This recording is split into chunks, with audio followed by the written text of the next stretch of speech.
graça e a paz de nosso Senhor Jesus Cristo seja sobre a sua vida.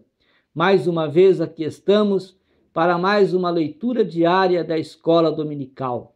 Nós estamos estudando nesta semana a lição de número 9, Uda, a mulher que estava no lugar certo. Quero pedir para você, subscreva no meu canal. É só dar um clique e já está subscrito. Que Deus possa abençoar a sua vida. Também visite o nosso site, moldado.com, estudos e mensagens. No site você tem não só os vídeos, mas o esboço de todas as leituras diárias da Escola Dominical, dos subsídios da Escola Dominical e de outras mensagens. Que Deus possa continuar abençoando a sua vida e que você possa continuar também crescendo na graça e no conhecimento da palavra de Deus. Uda, a mulher que estava no lugar certo, é a lição que estamos estudando. A leitura de segunda-feira é Provérbios capítulo 16, versículo 18. A soberba precede a ruína e a altivez do espírito precede a queda. A humildade, a honra e a coragem são a base do bom relacionamento entre as pessoas. Mas a arrogância, a desonra e a covardia, ela é a causa de muitos conflitos, é a causa de muitas inimizades entre as pessoas. Todo cristão deve trabalhar na sua vida a humildade, porque a humildade relacionada com a mansidão e a temperança também é uma virtude do fruto do Espírito que deve ser trabalhada no coração do cristão. Devemos trabalhar a humildade em nossa vida, porque tendo um coração humilde, prosperaremos para a glória e para a honra do nome do Senhor Jesus. A humildade deve, com muito zelo, depois de ser trabalhada, ela deve ser cultivada e ela deve ser também praticada pelo cristão. E assim, as bênçãos de Deus acontecerão de forma milagrosa, de forma maravilhosa na nossa vida. A humildade também nos ajuda na fidelidade à palavra de Deus. Aqueles que são humildes também são submissos à palavra de Deus, porque o Senhor coloca dentro de nossas vidas a humildade e então somos submissos à sua palavra, porque sabemos que a palavra de Deus nos conduz à vida eterna. Porém, a arrogância leva o homem à condenação eterna. O soberbo, ele caminha a passos largos para a sua própria destruição, mas aqueles que são humildes, eles caminham para a vida eterna. Todos os que desprezam a humildade, quando chegam em uma alta escala, eles chegam com atitudes soberbas e logo então ele cairá desta alta escala devido às suas atitudes soberbas. Então, vamos ser humildes para que possamos então agradar a Deus, abençoar o povo e viver uma vida de bênçãos, viver uma vida feliz na presença do Senhor. Tiago, capítulo 4, versículo de número 6, ele diz: portanto, diz, Deus resiste aos soberbos, mas dá graça aos humildes. Somos orientados, somos disciplinados, somos ensinados por Jesus Cristo a vivermos uma vida com esta virtude, a virtude da humildade. Jesus disse que ele deu exemplo de humildade, dizendo: vinde a mim, todos vós que estáis cansados e oprimidos, e eu vos aliviarei. Depois ele vai dizer: porque eu sou manso e humilde de coração. Então vamos rejeitar a arrogância.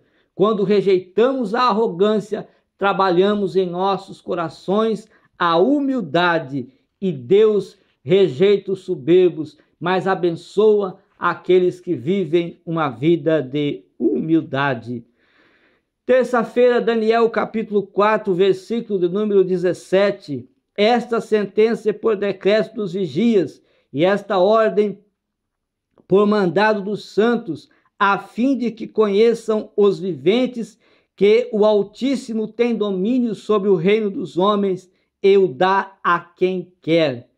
E até ao mais humilde dos homens constitui sobre ele. No capítulo 4 do livro de Daniel, nós vemos a conversão do rei Nabucodonosor. Nabucodonosor foi um rei soberbo, mas Deus deu a ele oportunidade para que ele se humilhasse. E ele aproveitou dessa situação, e nós vamos ver aqui no capítulo 4, ele contar o seu testemunho. Ele escreve o capítulo 4, declarando como foi a sua conversão. E a conversão de Nabucodonosor começa com um sonho. Ele sonhou com uma árvore, e essa árvore, ela nasceu no centro da terra e cresceu até o alto dos céus, de forma que todos os habitantes da terra poderiam ver esta árvore. Desta árvore saiu galhos, desta árvore saiu folhas, e nesta árvore produziu muitos frutos, de forma que os habitantes, que todos os seres viventes se alimentavam desta árvore. As aves do céu, os animais do campo estavam sempre a ficar na sombra desta árvore.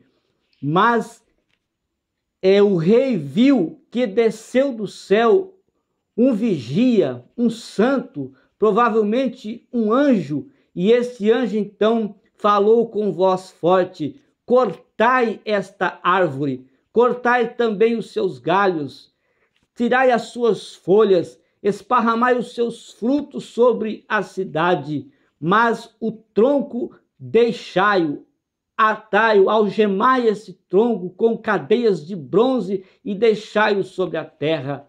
Nabucodonosor imediatamente convida e chama todos os seus sábios, chama todos os entendidos, chama todos os seus astrólogos, chama todos os adivinhos e feiticeiros, mas ninguém consegue revelar o que estava no sonho, ninguém consegue interpretar aquele sonho. Mas de repente entra Daniel, e Nabucodonosor lembrou-se que Daniel já havia interpretado os sonhos para ele. Então ele olha para Daniel e diz: Daniel, você que tem o espírito dos deuses, você que tem o espírito do Deus vivo, podes interpretar este sonho. E Daniel então interpreta o sonho para o rei. E Daniel diz para o rei que esta árvore era ele, e que ele iria ser cortado desta terra, e o tronco significava que ele ficaria 7 tempos fora da terra, e quando ele voltasse, esse tronco significaria que o seu reino não lhe seria tirado. 12 meses depois, Nabucodonosor estava no alpendre do seu palácio, e ele então se engrandecia por ter construído Babilônia. Ele se engrandecia como se fosse ele o magnificado, como se ele fosse o grande. Ele deixa que a soberba naquele momento fosse expressada através da sua fala. Ele não se contém e começa a se orgulhar de tudo aquilo que ele havia feito, e não dá a honra para o nosso Deus, para o Deus vivo. E neste momento, Deus então troca o coração de Nabucodonosor, tira o coração que está nele e coloca um coração de animal, e ele vai então comer ervas junto com os outros animais por 7 anos. No final dos 7 anos, Nabucodonosor volta convertido a Deus. E quando ele volta convertido a Deus, ele então diz aqui, ele diz no capítulo 4, versículo 1 a 3, ele diz assim: Nabucodonosor, rei, a todos os povos, nações e línguas que moram em toda a terra, paz vos seja multiplicada. Você se lembra de alguma coisa? Nós podemos nos lembrar das cartas que o apóstolo Paulo escreveu. As suas cartas sempre estavam dizendo paz vos seja multiplicada. Nós lembramos também que o apóstolo Paulo e Nabucodonosor foram inimigos ferrenhos do povo de Deus, e eles tiveram, tanto Paulo quanto Nabucodonosor, tiveram uma transformação radical nas suas vidas ao Deus Todo-Poderoso. Ele diz: pareceu-me bem fazer conhecidos os sinais e maravilhas que Deus o Altíssimo tem feito, para quão grandes são os seus sinais e quão poderosas as suas maravilhas que Deus tem feito para comigo. Seu reino é um reino sempiterno e o seu domínio de geração em geração. Nabucodonosor, então, volta-se para Deus, e aquele tronco que era ele mesmo começa agora, então, brotar novos brotos, novos renovos. Ele começa a ser uma pessoa nova. O orgulho é tirado da sua vida, o orgulho, a soberba é tirada do seu coração, e ele passa então a ser, depois da humilhação, ele passa então a ser um servo de Deus. Com isso, nós não podemos confundir, às vezes confundimos humildade com pobreza, falta de cultura ou ingenuidade, mas o que seria então ser humilde? A própria palavra deixa uma pista, pois está ligada à palavra humilhação. Humilde está ligada à palavra humilhação. Então, ser humilde é suportar a humilhação, é superar isso da melhor maneira possível. Quando você suporta uma humilhação, significa que você é uma pessoa humilde. Mas quando isso acontece ao contrário na sua vida, você não suporta a humilhação e dá lugar ao ódio, dá lugar à amargura, dá lugar à ira, você precisa então trabalhar na sua vida a humildade. Isso não significa, a humildade não significa ser passivo, ser passivo de tudo e aceitar todo tipo de afronta. E sim, aprender a ser humilde é não se considerar mais do que na verdade você é.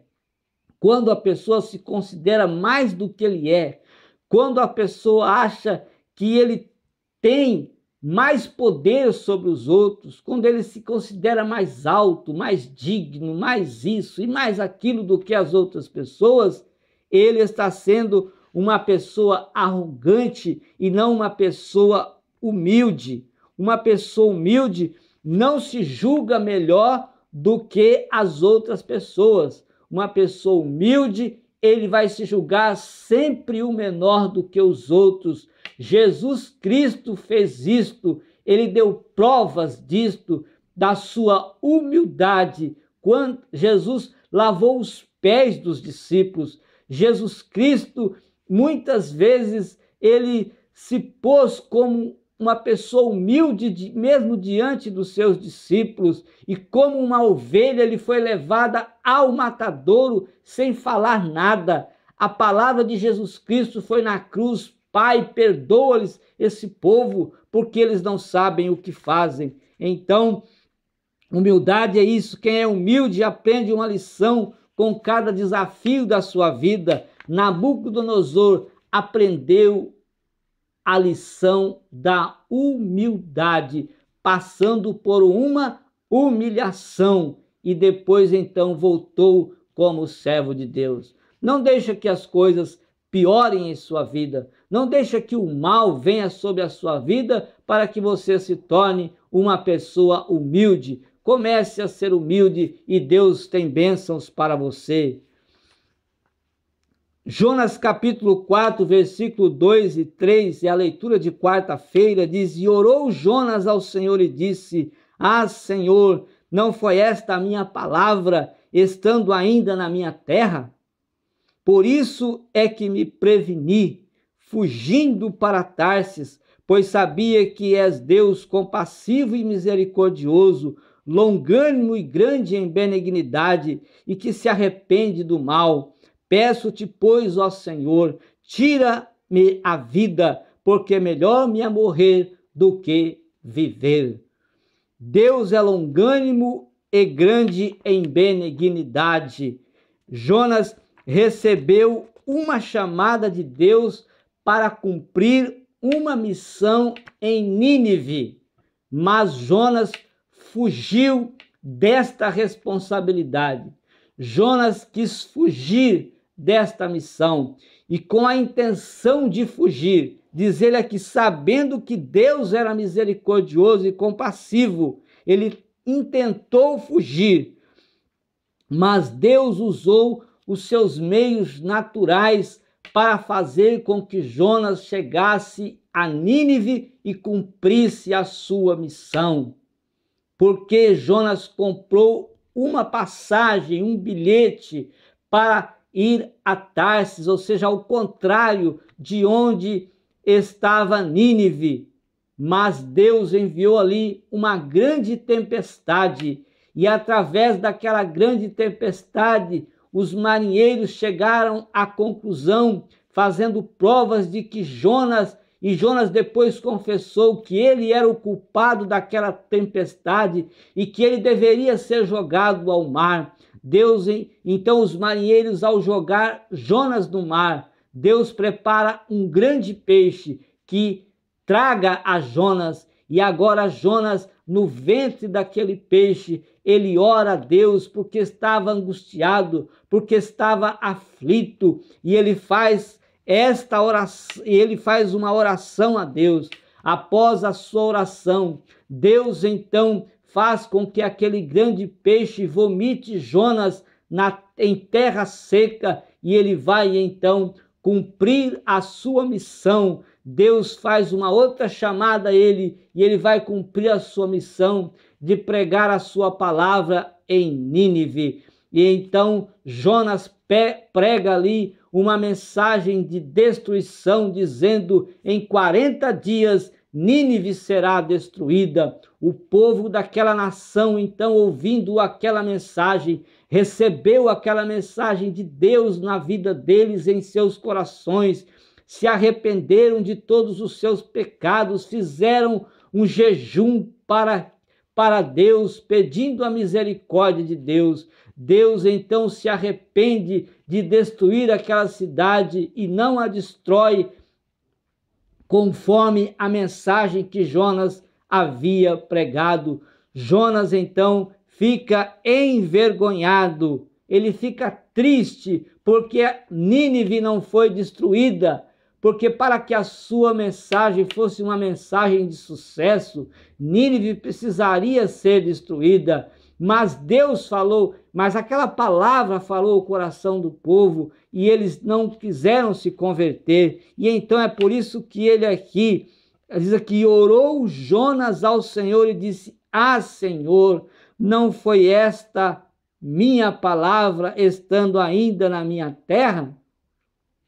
Por isso é que me preveni, fugindo para Tarsis, pois sabia que és Deus compassivo e misericordioso, longânimo e grande em benignidade, e que te arrependes do mal.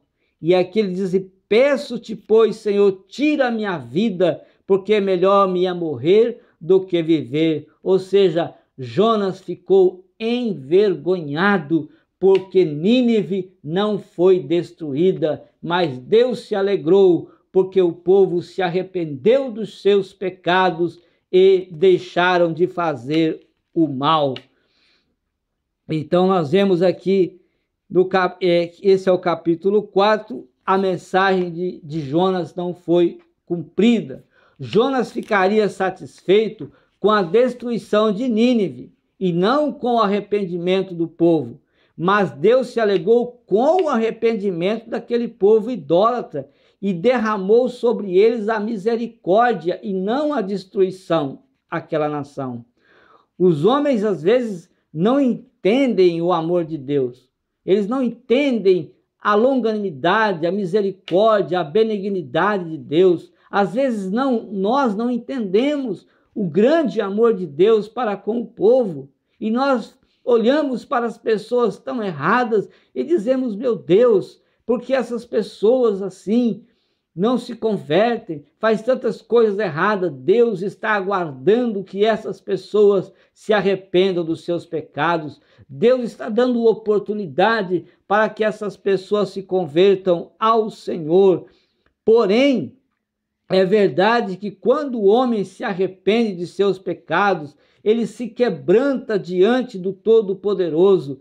Ele derrama o seu amor, Deus derrama o seu amor no coração da humanidade, assim como derramou no seu coração, assim como derramou no meu coração o seu amor e perdoou os nossos pecados, e depois ele nos recebe como seus filhos, e nós agora estamos aqui louvando, adorando e glorificando o nome do Senhor devido à misericórdia, à compaixão de Deus para com a nossa vida.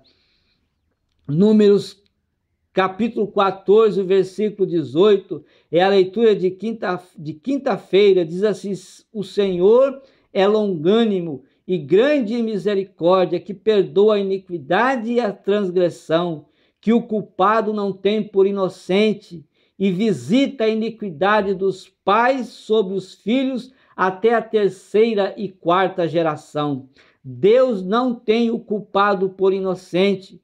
Naum 1 e 3, Naum 1 e 3 diz: o Senhor é tardio em irar-se, mas grande em poder, e ao culpado não tem por inocente. O Senhor tem o caminho na tormenta e na tempestade, e as nuvens são o pó dos seus pés. É claro que a mensagem de Números 14 e 18 foi para o povo de Israel, quando o povo de Israel queria voltar para o Egito e reclamava, porque estava ali no deserto e queria voltar para o Egito, e estava ali já planejando um líder que liderasse a volta para o Egito.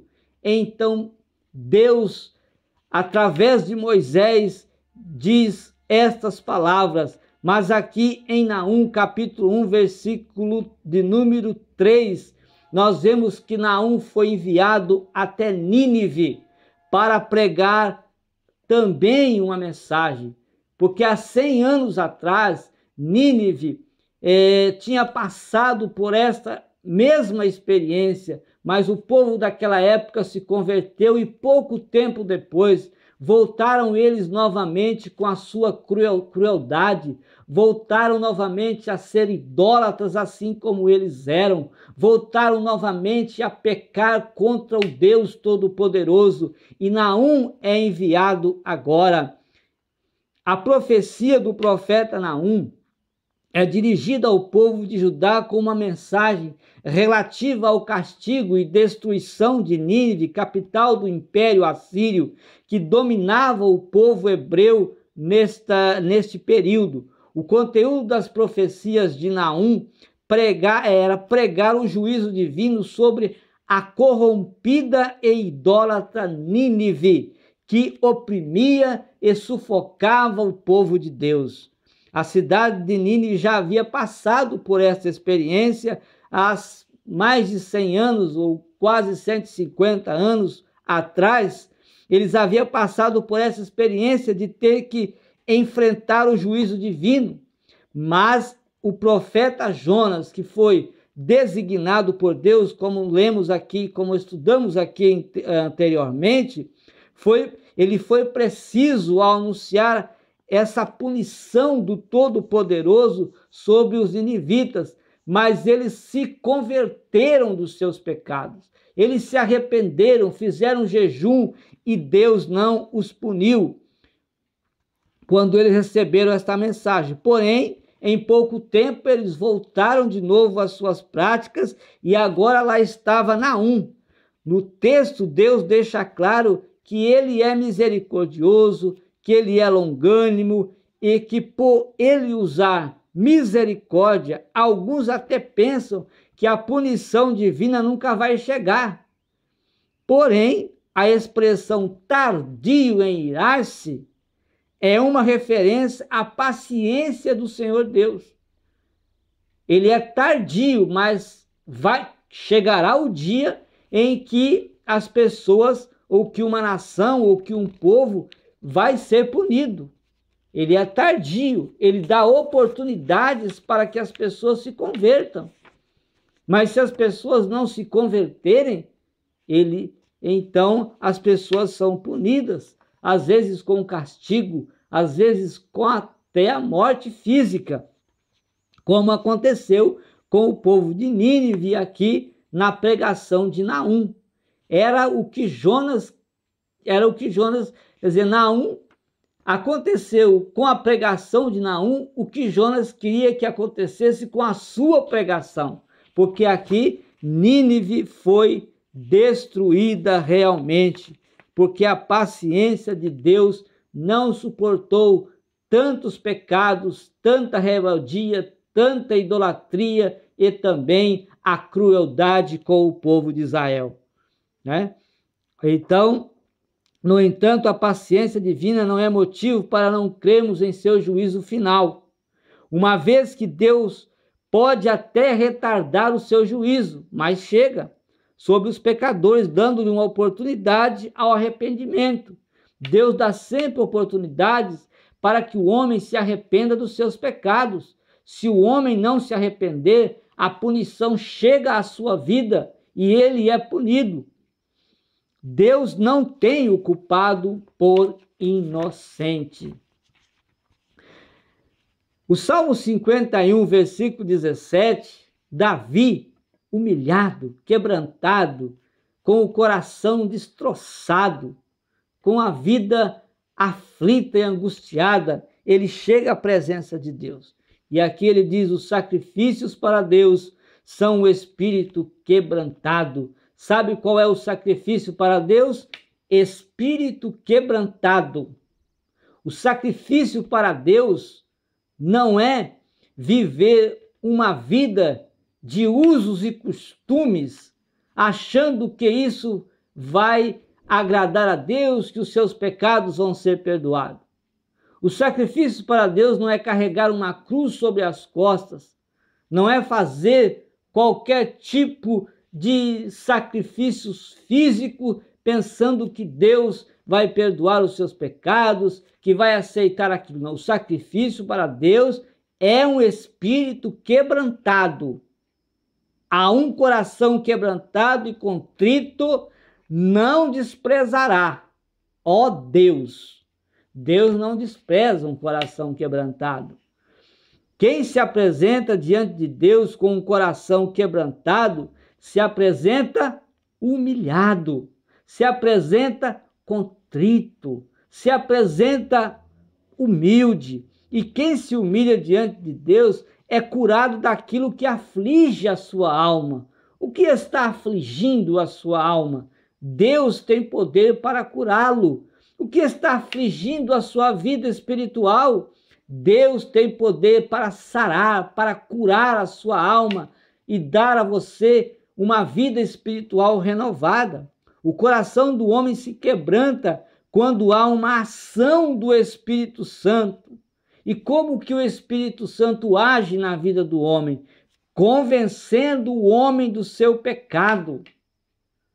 Isso é que aflige a alma, o pecado deixa a alma do homem abatida. A aflição, a tristeza por causa do pecado, assim como Davi estava, com a sua alma abatida, afligida. O coração de Davi estava dolorido, a sua alma estava aflita por causa do pecado. Ele se apresenta diante de Deus, rogando a sua misericórdia, confessando o seu pecado, e a quem confessa e deixa de pecar, ele alcança a misericórdia de Deus. E a misericórdia de Deus é o perdão que ele dá ao homem que tem um coração quebrantado e que se humilha diante dele. E qualquer um que dessa maneira se apresenta diante de Deus é porque está arrependido dos seus pecados e quer o perdão de Deus. Deus não rejeita, não despreza o humilhado e contrito de coração que se chega a ele. Não, Deus o recebe com amor, Deus o recebe com carinho, perdoa seus pecados e dá a ele uma nova vida em Cristo Jesus. Jesus continua convidando: vinde a mim, todos vós que estáis cansados e oprimidos, e eu vos aliviarei. Tomai sobre vós o meu jugo e aprendei de mim, que sou humilde e manso de coração. Louvado seja o nome de Jesus. Segundo livro das Crônicas, capítulo 7, versículo 14, diz: e se o meu povo, que se chama pelo meu nome, se humilhar e orar e buscar a minha face e se converter dos seus maus caminhos, então eu o ouvirei dos céus, perdoarei os seus pecados e sararei a sua terra.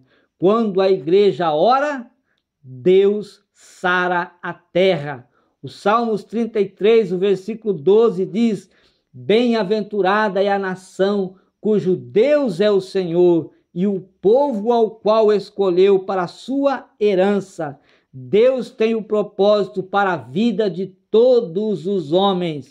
Todo homem tem a oportunidade de descobrir por que está na terra. Você já descobriu por que você vive? Você já descobriu por que você está na terra? Porque Deus permite a sua vida aqui na terra? Por que você está ainda vivendo? Não descobriu ainda?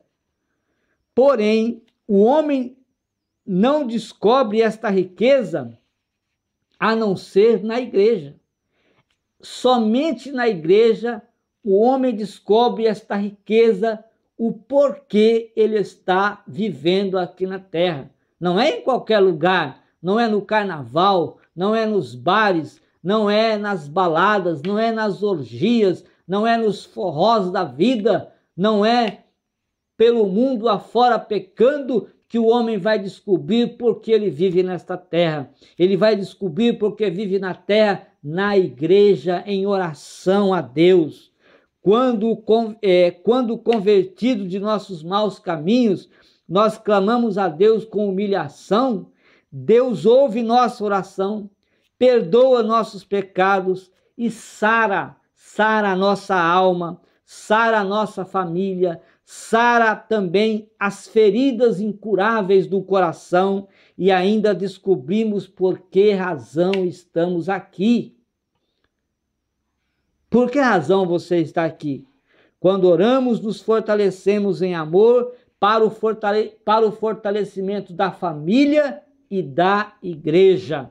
Você já descobriu por que você está na terra? Então, vamos descobrir. Uma igreja fortalecida no Senhor esparrama paz na sociedade. Uma igreja fortalecida no Senhor, ela esparrama paz na sociedade, na cidade onde mora, no trabalho, esparrama esta paz entre os vizinhos e também entre os amigos. Vivemos em uma geração doente, vivemos em uma geração corrompendo-se no pecado a cada dia, uma geração que não quer Deus, uma geração que está resistindo a Deus. Uma geração sem Deus é uma geração doente, uma geração sem Deus é uma geração morta, são cadáveres ambulantes andando para cima e para baixo porque não tem Deus na sua vida. A alma está doente e a cura desta terra interior, a cura desta terra lá dentro é somente Jesus Cristo. Ele é a cura. Quando ele cura, provavelmente o exterior ao seu redor receberá também este brilho contagiante para uma terra feliz. Então, somente Jesus Cristo, ele é o antídoto, ele é o remédio para sarar essa terra, para sarar essa nação, para sarar este mundo. Ele é o antídoto para sarar a sua alma, para sarar a sua família, para sarar o seu interior, para sarar a sua vida de miséria do pecado. Qual a terra que está precisando ser sarada ao seu redor? Qual o tipo de terra?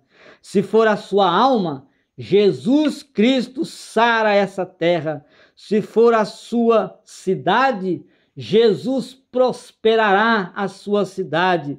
Se for o seu país, Jesus Cristo é a solução para a cura espiritual, para a cura administrativa, para a cura econômica, para a cura política, para a cura do seu país. Só Jesus Cristo é quem pode solucionar a situação que está vivendo uma sociedade, uma família, uma igreja, um país, uma nação, um povo, enfim, uma empresa. Jesus Cristo é a cura, ele é quem sara esses tipos de doença.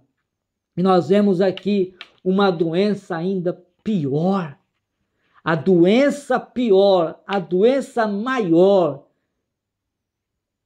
que leva o homem ao inferno, Jesus Cristo também cura. É o pecado. Jesus, ele sara, ele cura, ele perdoa o pecado para que o homem não vá para o inferno.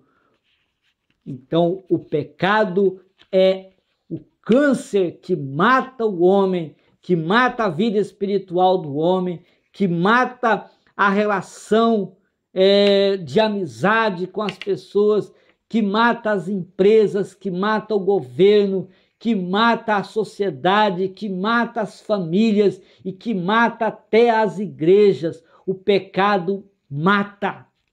E Jesus, ele é o antídoto. Só ele pode, só ele é o remédio para curar essas pessoas, para dar saúde espiritual diante de uma geração incrédula e sem Deus. Jesus Cristo é a salvação. Receba Cristo na sua vida se você ainda não for salvo. Ore a Deus e busque mais a presença de Deus para que você cresça espiritualmente na presença de Deus e seja salvo. Busque mais ao Senhor para que o seu ministério cresça, para que a sua vida espiritual também cresça diante de Deus. Deus abençoe sua vida, Deus abençoe sua família, Deus abençoe o seu país, Deus abençoe seu ministério. Deus abençoe a sua vida de uma forma completa e que você possa alcançar de hoje em diante mais e mais das bênçãos do Senhor, se humilhando diante do Senhor, que é poderoso para nos enriquecer das suas bênçãos e dos seus milagres em nossas vidas. Amém.